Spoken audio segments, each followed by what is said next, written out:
sus manos y sus pies y reflejar su imagen. Quiero que juntos estemos meditando un pasaje que está en Números 11, no son todos los versículos porque se narran hechos diversos, pero vamos a empezar a leer desde el versículo 14. Desde el versículo 4, perdonadme.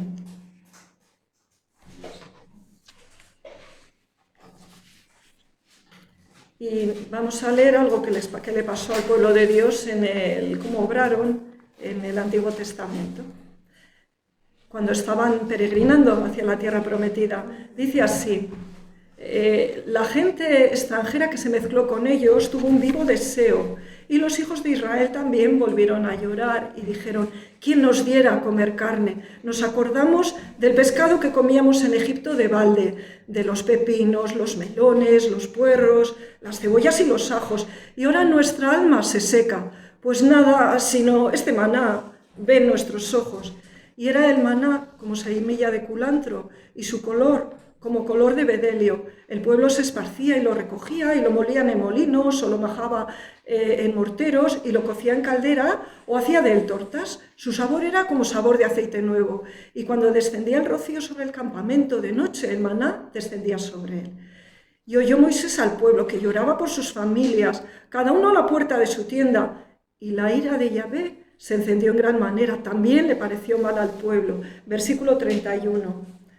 Dios al final manda lo que les pedía, ¿verdad? Y dice que vino un viento de Yahvé y trajo codornices del mar y las dejó sobre el campamento un día de camino a un lado y un día de camino al otro, alrededor del campamento, y casi 2 codos sobre la faz de la tierra. Entonces el pueblo estuvo levantado todo aquel día y toda la noche y todo el día siguiente, y recogieron codornices. El que menos recogió 10 montones y las tendieron para sí a lo largo alrededor del campamento. Aún estaba la carne entre los dientes de ellos antes que fuese masticada, cuando la ira de Yahvé se encendió en el pueblo, e hirió Yahvé al pueblo con una plaga muy grande, y llamó el nombre de aquel lugar Kibrot Ataba, porque por cuanto allí sepultaron al pueblo codicioso. Y bueno, podemos pensar que podemos aprender nosotros de esto. Esto es algo que pasó bajo la ley antigua, del pacto antiguo del Antiguo Testamento. Nosotros estamos en el Nuevo. Pero en la palabra de Dios, en el Nuevo Testamento, en Primera de Corintios, sí que nos dice que este tipo de textos tienen una enseñanza para nosotros también muy importante. Así que vamos a, sin perder esto, por favor, si os gusta seguir la palabra del Señor, dejáis ahí un marcador y leemos en Primera de Corintios 10. Y el Señor nos está diciendo así, por boca del apóstol Pablo: porque no quiero, hermanos, que ignoréis que nuestros padres todos estuvieron bajo la nube y todos pasaron el mar, y todos en Moisés fueron bautizados en la nube y en el mar, y todos comieron el mismo alimento espiritual, y todos bebieron la misma bebida espiritual, porque bebían de la roca espiritual que los seguía, y la roca era Cristo. Pero de los más de ellos no se agradó Dios, por lo cual quedaron postrados en el desierto. Mas estas cosas sucedieron como ejemplos para nosotros, para que no codiciemos cosas malas como ellos codiciaron, etc. Así que el pasaje que hemos leído de Números tiene varios propósitos que se nos dice aquí. Empieza a decir la palabra del Señor en Corintios que el Señor no quiere que ignoremos estas cosas. ¿Y cuál es la razón? Porque están escritas, ha quedado escrito lo que sucedió, porque es un ejemplo para nosotros, un tipo, y tiene un fin. ¿Para qué? Pues para que nosotros no pequemos, por ejemplo, en este caso, no codiciemos, no estemos deseando ardientemente cosas que Dios no quiere, como ellos lo hicieron, para que no pequemos a la manera que ellos pecaron. Por eso insiste en el versículo 11 de Corintios, dice: y estas cosas les acontecieron como ejemplos, en figura de alguna manera, y están escritas para amonestarnos a nosotros, a quienes han alcanzado los fines de los siglos. Si queréis también dejar una marca en 1 Corintios 10 para mirar de vez en cuando, pues también está bien. Así que otro propósito de este tipo de sucesos, de que estén escritos, es amonestarnos a los creyentes del Nuevo Testamento. Y fijaos, aquí nos dice que de la mayoría de ellos no se ha dado el Señor, y fue a tal punto el desagrado que tuvo que murieron en el desierto. Y por eso en el versículo siguiente el Señor nos advierte: así que el que piensa estar firme, mire que no caiga. Nos quedamos entonces con esta meditación, esta última exhortación, ¿no? En la vida espiritual igual llevamos un tiempo en el camino del Señor, o ya tenemos responsabilidades y podemos tener la tendencia de pensar, bueno, ya tanto tiempo que llevo, ya soy muy espiritual, y podemos cometer el error de confiar en nuestra propia capacidad.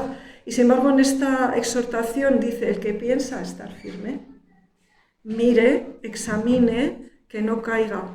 Nos está hablando de no confiar en nosotros mismos, en nuestra propia capacidad espiritual, porque nuestra naturaleza caída tiene un corazón engañoso y perfecto. Y cuando estamos confiando en nuestra propia capacidad, pues bueno, estamos confiando en nuestra naturaleza carnal, que también puede ser religiosa, ¿verdad? Y hacer buenas obras. Y estamos confiando en apoyándonos en un corazón engañoso. Por eso, muy fácilmente podemos pecar. Y podemos pecar en cosas semejantes a las que les pasó al pueblo de Dios. Así que tenemos que estar mirando, examinando nuestras vidas. Hemos cantado cosas preciosas, ¿no? De cuál es nuestro deseo, de andar en esa nueva vida, de vivir en la libertad que el Señor nos ha dado, de anunciar sus virtudes. Y eso es lo que Dios quiere de nosotros. Por eso necesitamos examinar: ¿estoy andando bien o me he torcido un poquito? Porque tenemos mucha tendencia, algunas veces a la derecha, el Señor nos vuelve a reprender, ahora para la izquierda. Bueno, es interesante analizar qué cosas hicieron, qué había en sus corazones. Volvemos a la historia narrada. El texto suceden varias cosas, se narran varias cosas en Números 11, pero nos hemos centrado en una de las cosas. Para entender mejor qué motivó que la mayoría de ellos no fueran del agrado del Señor, pues podemos ir a dos salmos, uno es el 78, otro el 106, si no queréis buscar yo lo leo, y ahí está hablando el Señor al pueblo de Dios. En el Salmo 78, en el versículo 7, está animando el Señor al pueblo de Israel, diciéndoles que a fin de que pongan en Dios su confianza y no se olviden de las obras de Dios, que guarden sus mandamientos. Eso es lo que el Señor quiere que transmitamos a nuestros hijos, que el pueblo de Dios ande así, ¿verdad? Que pongamos en Dios nuestra confianza, que no olvidemos sus obras. Estábamos cantando eso: tú has hecho esta maravilla, has abierto caminos, ¿verdad? Pues es que tenemos que recordar lo que el Señor ha hecho con nosotros, es lo que Él quiere, y que guarden sus mandamientos. Y somos muy desmemoriados, hay muchas cosas se nos olvidan. ¿Y por qué? Versículo 8, y que no sean como sus padres. Y ahora nos vuelve a la mente Números 11. Generación contumaz y rebelde, generación que no dispuso su corazón ni fue fiel para con Dios su espíritu. Así que esto nos está hablando a nosotros, estamos mirando qué hicieron ellos, y a medida que estemos analizando la palabra del Señor, vamos a examinarnos, vamos a aprovechar para aplicar la exhortación que hemos leído al final de 1 Corintios, la última que hemos leído, ¿verdad? Vamos a examinar, a ver cuál es nuestro camino, porque voluntad tenemos.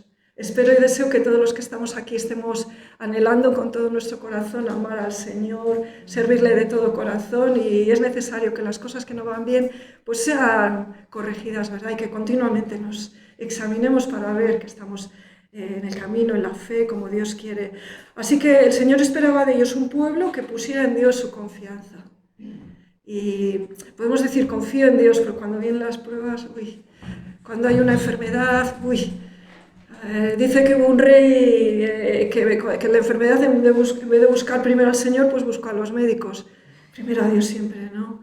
El Señor nos ha puesto a los médicos que nos ayudan tanto, gracias a Dios, pero buscamos al Señor. Y cuando estamos en paro, tenemos un problema familiar, primero al Señor siempre, ¿verdad? Poner Él en nuestra confianza, que Él nos va a abrir un camino, nos va a ayudar, quizá empleando a personas como un médico, pero nos va a ayudar. Y no quería que el pueblo olvidase sus obras, que estemos acordando: el Señor hizo esto en mí, lo más importante, me salvó, me ha dado a Jesucristo, ha hecho tantos milagros grandes y pequeños. Ayer se me perdió una cosa y la encontré milagrosamente. Hay que acordarnos de lo grande y de lo pequeño, porque todo ello nos está diciendo: Dios está contigo. Ahora estás teniendo que pasar una prueba, pero mira, esto pequeñito que te ha pasado, que has encontrado eso que se te perdió, o que Dios te ha guiado en esto, es para que te acuerdes que yo soy poderoso y estoy contigo. Y aunque todavía no tengas la respuesta y la salida, o no veas la salida a la prueba que estás sufriendo, confía, la vas a tener.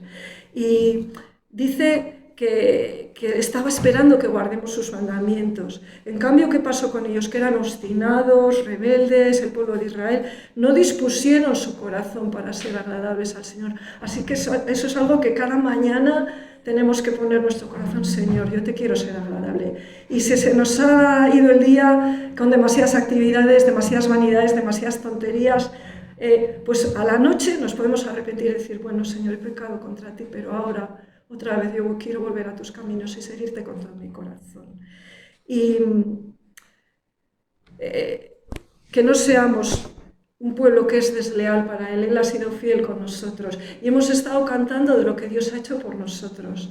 Y por el pueblo de Israel hizo grandes cosas. Todos pasaron, estuvieron bajo la nube, pasaron por el camino abierto, grandes milagros, pero aún ni todo murieron en el desierto, porque lo que importa, lo que Dios hace por nosotros es maravilloso, pero lo que va a llevarte a que llegues a la meta y me va a llevar es lo que tú hagas en gratitud y en respuesta a lo que el Señor ha hecho por ti. El Señor ha podido salvarte de una manera milagrosa, libertarte de drogas, de pecados, y ahora eso no te garantiza que sea súper espiritual, ese gran milagro.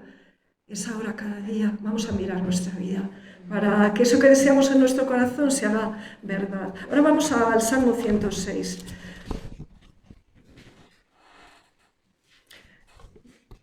Versículo 7. Nuestros padres en Egipto no entendieron, es decir, que no prestaron atención, no tuvieron en cuenta tus maravillas, no se acordaron de la muchedumbre de tus misericordias, sino que se rebelaron junto al mar Rojo. Versículo 13. Bien pronto olvidaron sus obras, no esperaron su consejo, su propósito. 14. Se entregaron a un deseo desordenado en el desierto y tentaron a Dios en la soledad. Y Él les dio lo que pidieron, mas envió mortandad sobre ellos. Porque a veces, cuando nos ponemos muy cabezotas, puede que el Señor nos dé lo que le pedimos, pero como una medida de disciplina. Así que tenemos que estar contentos con lo que Él nos da, ¿verdad? Así que otra cosa que nos está revelando de lo que ellos hicieron mal, estos salmos, es que no prestaron atención, no tuvieron en cuenta las maravillas que Dios había hecho a favor de ellos, las olvidaron, no se acordaron de la gran misericordia que había hecho con esa salvación, olvidaron sus obras. Fijaos cuántos milagros, las plagas, cómo murió el pueblo egipcio que les perseguía, y no tuvieron en cuenta sus propósitos. Y está hablando de sus planes. Es decir, que ellos no miraban hacia dónde les quería llevar el Señor. Su propósito era llevarles a la tierra prometida, y ellos no tenían, vivían con una mirada muy pensando, ahora vamos a ver, en sí mismo. Su pecado, en el versículo 21 dice: por tanto, oyó Yahvé y se indignó. Se encendió el fuego contra Jacob, y el furor subió también contra Israel, por cuanto no habían creído a Dios ni habían confiado en su salvación. Así que su pecado era también que no habían creído a Dios, ni habían confiado en su salvación. Y claro, a veces nosotros decimos: yo creo en Dios, ¿cómo no voy a creer? Pero luego, cuando viene la prueba, porque nos viene, nuestra fe es probada, sigo creyendo que Dios es poderoso para ayudarme, sigues creyendo, y es poderoso. Sigues creyendo que el Señor está contigo, aunque parezca que no le ves. Está con nosotros, ¿verdad? Y podemos confiar que nos va a ayudar. Aunque no le sintamos, no le veamos, todo vaya en lo contrario que tú y yo estábamos esperando para nuestra vida. Pensábamos que la vida cristiana iba a ser de otra manera. Nos vienen unas pruebas que ni imaginábamos, pero sigamos confiando en su salvación, en que Él está contigo, en que Él te cuida y que todo lo que te sucede ayuda bien. Eso es lo que está esperando el Señor de nosotros. Así que vemos que los pecados en los que incurrió el pueblo de Israel en Números 11 comenzaban en su corazón. Eran pecados de palabras, de actitudes, de malos deseos que se transformaban en otro pecado que a Dios le desagrada mucho, y es en queja porque esos deseos que tenían no estaban satisfechos, y esa queja se transformaba en un pecado mayor. Era menosprecio al obrar de Dios a favor de ellos, por tanto, menosprecio a Dios mismo. Y el Señor nos quiere ayudar a que no sigamos este mal ejemplo. Así y que tengamos nosotros esa disposición, ¿verdad? Que vivamos de tal manera que el Señor de nosotros sí se agrade. Y hay algo que es muy importante, que el Señor nos ha dado una nueva vida. Y el Señor nos habla también de tener una mente renovada, de transformarnos. Ahora lo vamos a leer. Y claro, nos ha dado una nueva vida, pero no está todo ya hecho. Nos ha santificado, pero todavía tenemos que santificarnos. Nos va a hacer nos ha hecho nuevas criaturas, pero todavía nosotros tenemos cosas que hacer. Una cosa de la que nos habla está en Romanos 12, que el Señor nos manda hacer en el versículo 2. Nos dice así: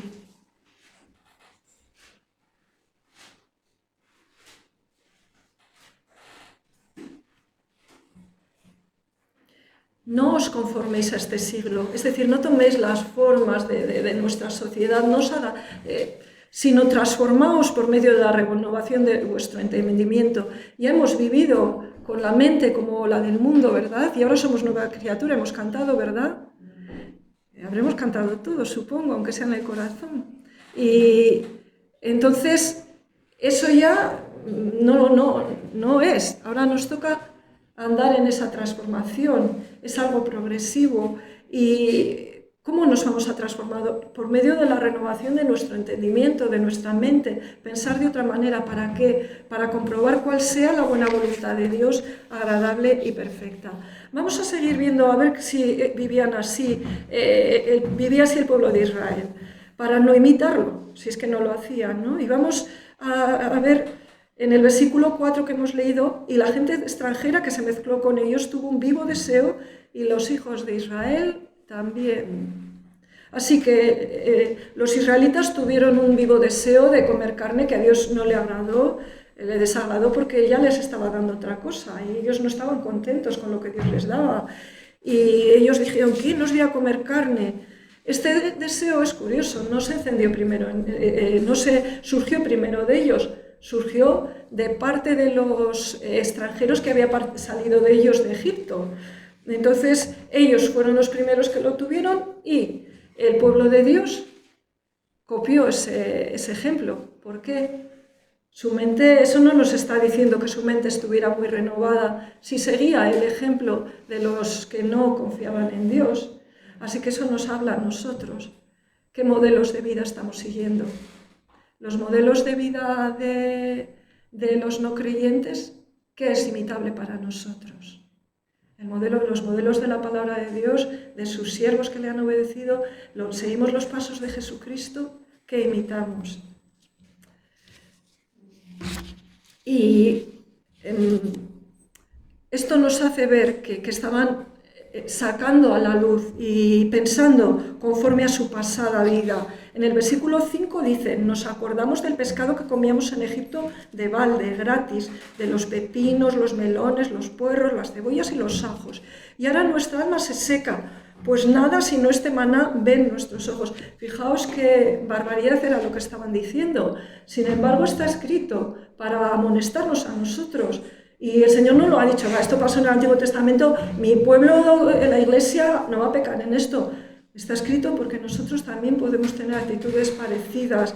Fijaos, se acordaban de bienes que tuvieron en Egipto. Estar transitando por el desierto era, ¿por qué? Porque habrían sido libertados, si no, no hubieran estado en el desierto. ¿Y por qué iban hacia una tierra prometida? Nosotros, ¿por qué no somos llamados a disfrutar de las cosas del mundo, de las cosas que no son lícitas disfrutar, quiero decir, ¿eh? ¿Por qué? Pues porque estamos en el mundo como peregrinos. No es nuestro hogar, nuestro lugar de estancia. Vamos hacia una tierra prometida que no conocemos como ellos no conocían, pero que el Señor está esperando que la anhelemos fervientemente. Es el cielo, es la ciudad celestial, donde estaremos con Jesús. Y Él quiere, ese es nuestro propósito. Y al Señor le agrada que nosotros confiemos en sus propósitos, en sus planes y los anhelemos, que dispongamos nuestro corazón, cosa que hemos leído en el Salmo 106, que no hizo el pueblo de Dios, para que esté acorde a lo que Dios quiere, ¿verdad? Y ellos miraron para atrás, y el Señor dice, el que poniendo su mano en el arado mira hacia atrás no es digno de mí. Y fijaos qué cosas más burdas, más vulgares anhelaban, ¿no? El pescado, que lo comían gratis, los pepinos, los puerros, los melones, y qué decían del maná, que era como nada, que se secaba su alma solo con el maná. Y tenemos que tener cuidado porque sí que podemos tener actitudes de esas. A veces la rutina de la vida cristiana, se nos hace que maravillas como haber sido llenos del Espíritu Santo, hablar en lenguas, haber sido salvados de grandes peligros, libertados de vicios terribles, tener a Jesucristo, al Espíritu Santo en nosotros, saber que vamos a ir que tenemos una esperanza de vida eterna. A veces menospreciamos esas cosas, no nos damos cuenta, pero lo hacemos, ¿verdad? Y anhelamos, mira, si yo tuviera, mira, mis amigas van a la discoteca, yo no puedo, si no es para tanto, o mira, si, aunque yo tengo un trabajo que esté todos los días trabajando, es que voy a conseguir un montón de dinero, voy a mandar a mi país, y además yo voy a vivir mejor, me compro un piso, ya no vivo en una habitación, da igual que no pueda ir al culto, ni el día de oración, ni el domingo, bueno, ya iré.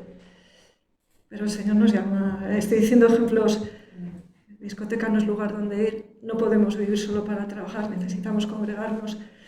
Podemos mirar cómo vive el mundo, ¿no? El mundo vive así, ¿no? Igual uno que ha venido de fuera dice a trabajar para tener, pero el Señor al creyente le llama, trabaja lo suficiente, yo te proveeré, congrégate, ten tiempo para buscarme a mí, ¿verdad? Y nos revelan que lo que hacía el pueblo de Dios, nos revelan que todo lo que las maravillas que Dios había hecho hacia ellos, no les había producido un cambio en su corazón, en su manera de pensar, ni en su manera de concebir la vida, ni en su manera de obrar. Y hemos leído que la voluntad del Señor es que tengamos una manera de vivir renovada, una mente renovada, que nos transformemos. Eso no lo podemos hacer nosotros, solo lo hace Dios en nosotros. Pero si no hay esa voluntad, si no hay el entender que tengo una nueva vida, pero hay que hacer algo cada día, es algo que tiene que ir progresando de día en día de manera creciente, cada día más semejante a Jesucristo, cada día más transformados, cada día, mira, ya habéis cantado un himno precioso, ¿verdad? Más de Jesús quiero saber, más, conocéis ese himno, más quiero amarle, más quiero honrarle, más de su voluntad saber, más de su dulce amor tener, más, cada día, nunca conformarnos. Porque nunca vamos a tener suficiente, ¿verdad? Así que hemos leído en Romanos 12:2 que ese versículo que nos exhorta a no adaptarnos a las formas de este mundo, a ser transformados por medio de la renovación de nuestra mente, de manera que podamos distinguir cuál es la voluntad de Dios, lo bueno, lo que le agrada, lo perfecto. El Señor quiere obrar esa transformación en nosotros. ¿Estamos dispuestos a ello? Nosotros estamos en este mundo y hemos dicho que este mundo es como un desierto y ya en sí es una prueba, y ya el Señor nos advirtió que en el mundo tendríamos aflicción. Así que nos vamos a carecer de muchas cosas y vamos a tener pruebas que no tendríamos si no estuviéramos siguiendo al Señor. Pero vamos a mirar esas pruebas, vamos a mirar todo lo que nos toca, las renuncias que nos tocan en esta vida, vamos a mirarlas con esa mente renovada. Estos aspectos que tiene el ser transformados,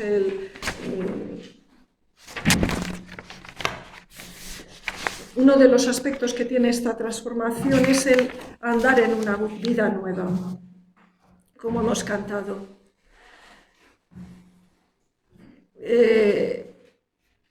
El mundo no es nuestro hogar, hemos sido libertados del reino de las tinieblas y del pecado. Y para que no caigamos en los pecados del pueblo de Israel es necesario guardar y recordar las exhortaciones que hay en el Nuevo Testamento una y otra vez en el sentido de dejar atrás la vida pasada y vivir una nueva vida. Por ejemplo, en Efesios 4:22 dice, en cuanto a la pasada manera de vivir, despojaos del viejo hombre, que está viciado conforme a los deseos engañosos. Fijaos cómo dice, pasada manera de vivir. Tiene que ser pasada para nosotros. No podemos andar con un pie como el mundo y otro en el Señor. No. Tenemos que hacer decisiones firmes. ¿Canto que tengo nueva vida?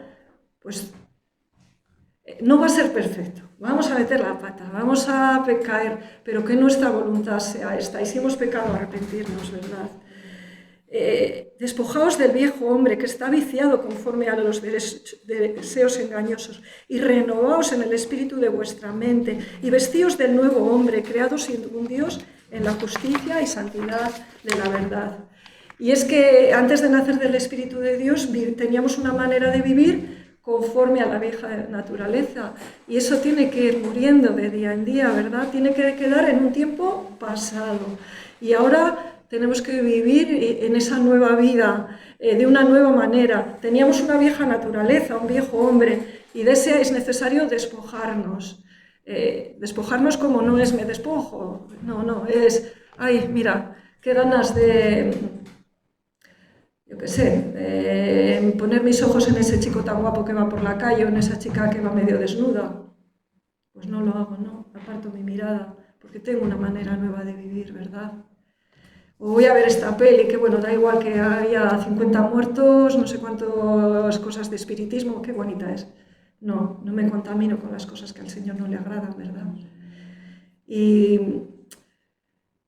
eso es despojarnos. Cada cosita que tenemos elecciones, cada día, decidir no vivir conforme al mundo, conforme a antes, sino conforme al Señor le agrada, en santidad y en renuncia. Y dejando vanidades y pecados, ya no solo el adulterio, la fornicación, también la ira, también el enojo, las malas palabras, la mentira, la queja, y vivir más y más conforme a ese nuevo hombre.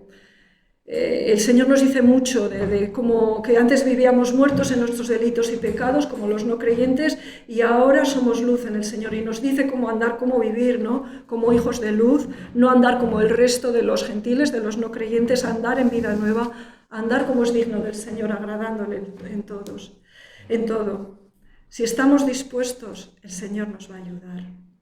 Y si volvemos a fijarnos en los versículos del 4 al 6 de Números, vemos que ellos tenían un deseo, como hemos leído, de viandas, un vivo deseo de comida, ¿no? Que querían disfrutarla. Se lamentaban porque carecían de ciertos alimentos, aunque tenían el alimento celestial. Bueno, todo eso, ¿qué nos está hablando? ¿Hacia qué se estaban enfocando? Pues era un pueblo que se estaba enfocando hacia sí mismo. Se miraban a sí mismos, cómo se sentían, cómo se encontraban. Pues oye, no me encuentro aquí nada bien, porque yo en Egipto estaba mejor y aquí fíjate todo lo que me falta.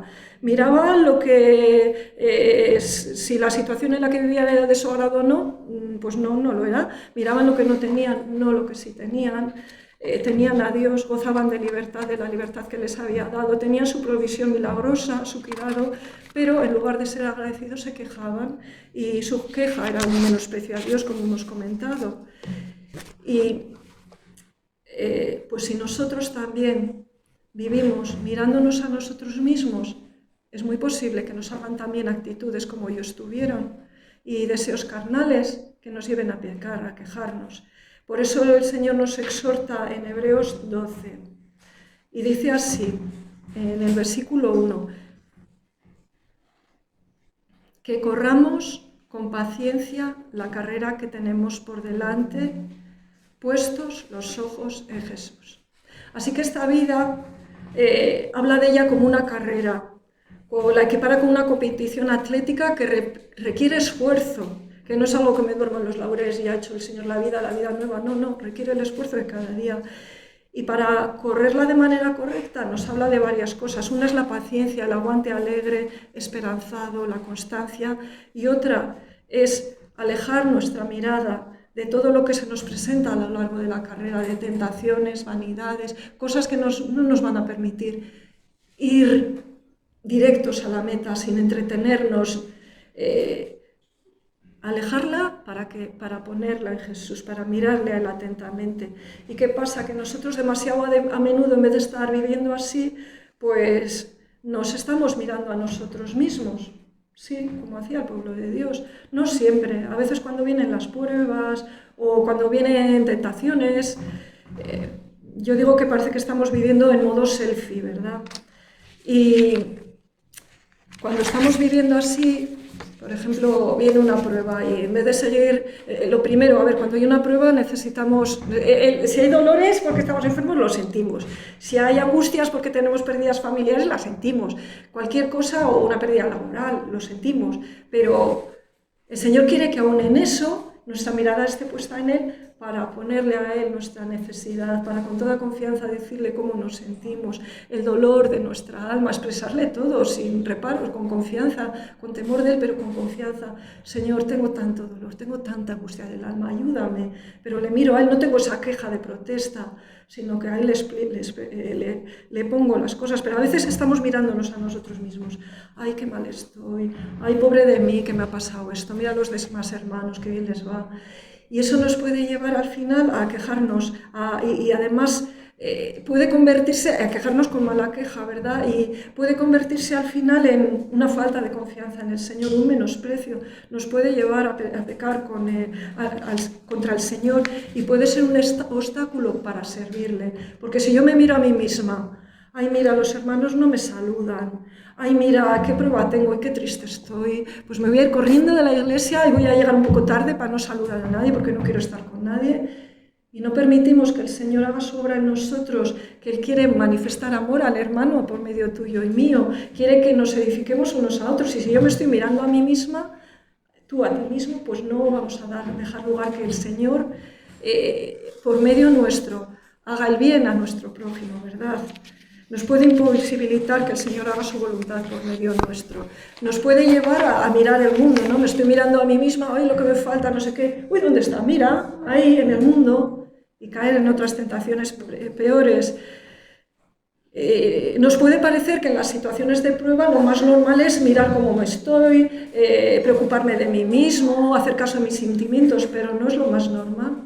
Porque la palabra del Señor nos dice que lo normal es mirarle a Él, tener los ojos puestos en Él. Y como dice también en Colosenses, si habéis resucitado con Cristo, buscad las cosas de arriba, donde está Cristo sentado a la diestra de Dios, y poner la mira en las cosas de arriba, no en las de la tierra. Porque habéis muerto y vuestra vida está escondida con Cristo en Dios. Así que el Señor quiere que vivamos teniendo claro el propósito de exponer nuestro corazón para vivir esta vida tal como Él quiere que la vivamos, con la mirada donde Él quiere y sabiendo a dónde caminamos, sabiendo que vamos por un desierto, por un mundo en el cual vamos a tener aflicción y con las actitudes correctas.